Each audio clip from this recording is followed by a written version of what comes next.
हम सरकार को घुटने पर टेकने का मजबूर कर देंगे हम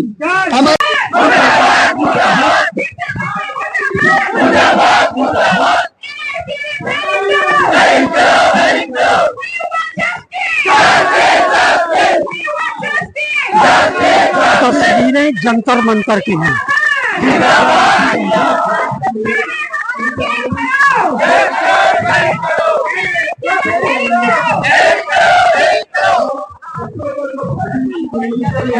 आदाब, नमस्कार, सत श्री अकाल। मैं हूं सुल्तान भारती और आप देख रहे हैं सेकुलर भारत न्यूज। पहले नकल, उसके बाद पेपर लीक, सुपर हंगामा और अब एक और नई दिक्कत के साथ नौजवानों का एक बड़ा हुजूम पूरब के कई प्रदेशों से निकलकर आज दिल्ली के जंतर मंतर पर जमा हुआ।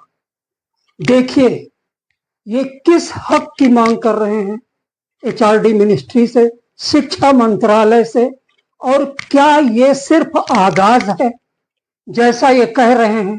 पीछे लाखों नवयुवक जिन्हें अपने भविष्य के साथ खिलवाड़ होता नजर आ रहा है, वो सड़कों पर आने के लिए बेकरार हैं, चेतावनी दे रहे हैं। एक रिपोर्ट।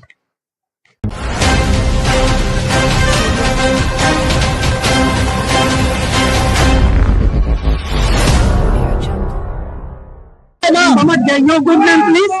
आपका नाम है तरुण माझी महेश्वर से। अच्छा, आज आप कोई मेमोरेंडम देंगे? हाँ, एचआरडी मिनिस्ट्री में। हाँ, देने की कोशिश कर रहे हैं। हम अभी पहुंचे हैं। मान लो सरकार आपकी मांगे पूरी नहीं मानती, अगला कदम क्या होगा? हम सरकार को मजबूर करेंगे।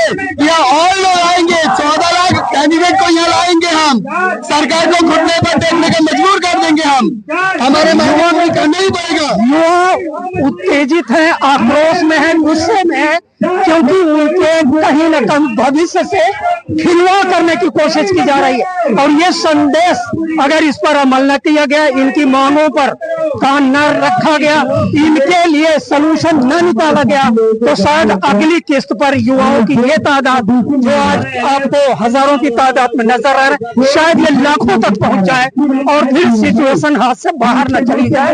इसलिए एचआरडी मिनिस्ट्री को, केंद्र सरकार को, राज्य सरकार को चाहिए कि इस बारे में जल्दी से जल्दी युवाओं के शिष्टमंडल से बात करें और सोल्यूशन निकालें। 2017 को एनआईएस डीएलएड जो सर्विस था, पहले से जो सर्विस में था, उसके लिए अनिवार्य कर दिया गया था कि सभी को करना है। तो हम लोगों ने भी सरकार के भरोसे वो एनआईएस डीएलएड का 2 साल हम लोगों ने पूरा किया। पूरा करने के बाद सभी ठीक चल रहा था, तो अचानक क्या हुआ, अब आ गई नौकरी की बारी। जब नौकरी की बारी आ गई तो जितना नौकरी वो दे सके उसके लिए एनआईएस डीएलएड वैलिड कराए। जो नौकरी नहीं दे पाए वो सब सर्टिफिकेट को ही क्या इनवैलिड करा दिया गया। उसी सर्टिफिकेट को फिर से वैलिड करवाने के लिए हम लोग यहाँ सब इकट्ठा हुए। हम लोग काफी परेशान है। पहली बार आप लोगों ने ये डेमोन्स्ट्रेशन कब किया? राज्य सरकार। पहली बार आपका करीब 1 साल पहले। हम 1 साल से संघर्ष चल रहा है। 1 साल से हमारा संघर्ष चल रहा है जी। नवंबर 23 से चल रहा है, 2023 और 2023। राज्य सरकार ने कोई प्रॉमिस किया, कोई वादा किया, कोई आश्वासन दिया? वही आश्वासन के लिए तो हम यहाँ बैठे। आश्वासन दिए। यहाँ पर हम तो शिक्षा मंत्री के घर जाते हैं, शिक्षा मंत्री के घर के बाहर खड़े होते हैं कि आप हमारी बात सुन लीजिए। शिक्षा मंत्री जिनको इतना समय नहीं है कि वो हमसे आकर के मिल सके, हमारी समस्या जान सके। तो उनका तो काम है, आप लोगों को काम है, लेकिन वही चीज नहीं कर रहे। हर बार हम लोग उनके घर पहुंचते हैं।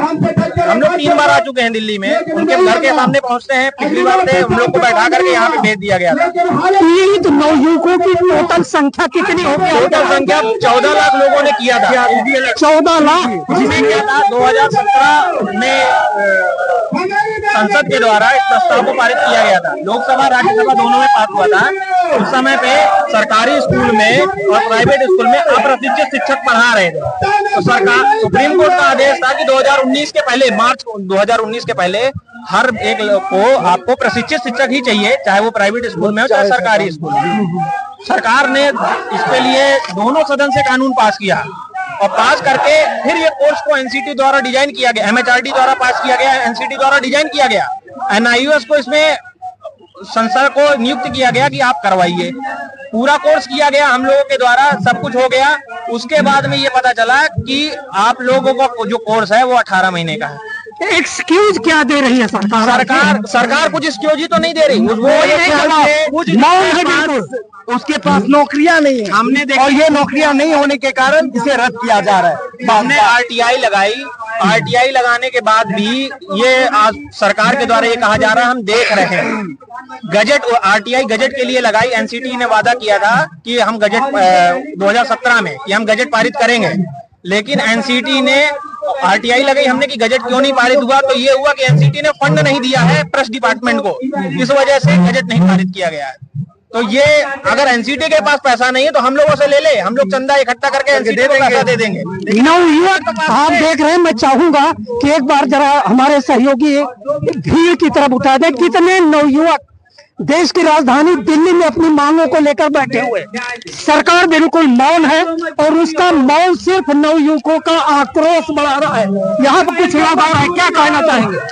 मैं आसाम से हूँ, मैं ये कहना चाहता हूँ, जब हम लोग आसाम में जब एडवर्टाइजमेंट निकला था, जब हम लोग का अप्लाई चल रहा था, जब अप्लाई के पहला दिन में एक नोटिस जारी हुआ सुप्रीम कोर्ट से बोला कि वहाँ से ये एनएसडीएल जितने भी लोग अभ्यर्थी है उसको इनवैलिड है, वो लोग अप्लाई कर नहीं पाएंगे। तो मेरा केंद्रीय सरकार से मेरा एक प्रश्न है, ये ड्रीम प्रोजेक्ट मोदी सरकार का था, ये उन लोगों ने किया था। इस डिग्री को इनवैलिड करने का रीजन था कि ये 18 महीने का ये ड्रीम कोर्स इसने कराया था, ये असम ये केंद्रीय सरकार ने क्या कराया था, ये हमने नहीं कराया था। इस बार मोदी सरकार बता रही थी कि इस बार 400 पार होगा, लेकिन ये रिजल्ट तो सभी को मालूम हो गया।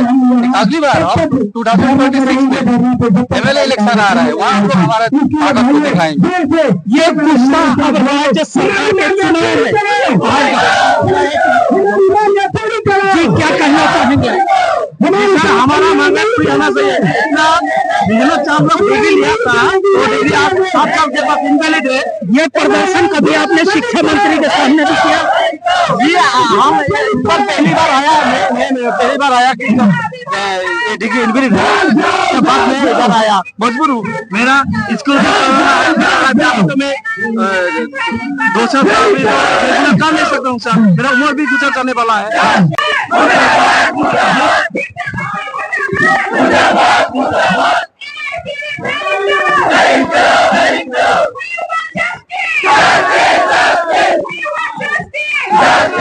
तस्वीरें जंतर मंतर की हैं।